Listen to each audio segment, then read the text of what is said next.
Bonjour. Cette histoire est pour le sabbat du 20 avril. Le titre, Adieu au passé. Dans les rues animées de Tachkent, en Ouzbékistan, la vie de Vlad était autrefois un tourbillon d'argent et d'excès.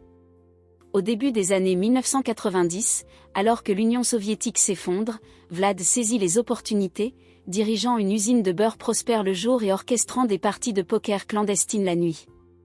Avec sa femme Marina à ses côtés, ils ont amassé des richesses, acquérant de nombreux appartements au cœur de la capitale. Mais le destin a pris un tournant brutal lorsque les transactions illicites de Vlad l'ont rattrapé, l'ont conduit en prison et ont éloigné Marina.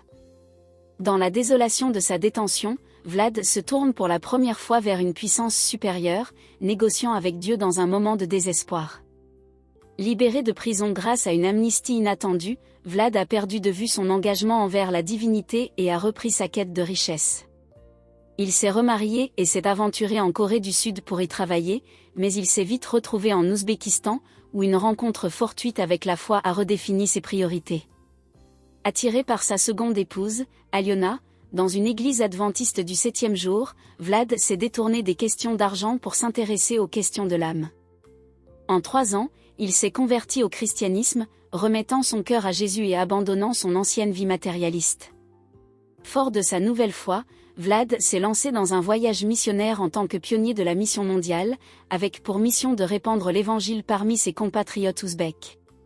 Malgré le contraste frappant des revenus, son engagement envers Dieu est resté inébranlable. Pourtant, ses nouvelles convictions ont été mises à l'épreuve de manière poignante lorsque Marina a refait surface, revendiquant les propriétés qu'il partageait. Insensible à l'attrait de la richesse, Vlad renonce volontiers aux appartements, qu'il considère comme les reliques d'un passé dépourvu d'illumination spirituelle. Alors que Vlad signe l'abandon de ses anciennes possessions, le regard incrédule du notaire rencontre son attitude résolue.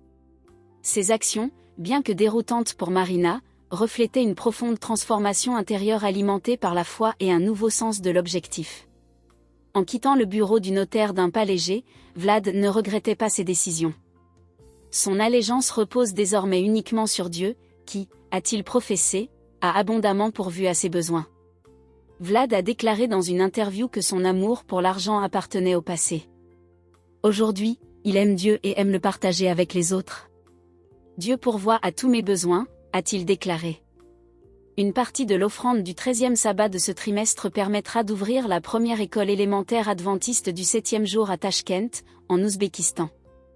Merci de prévoir une offrande généreuse le 29 juin.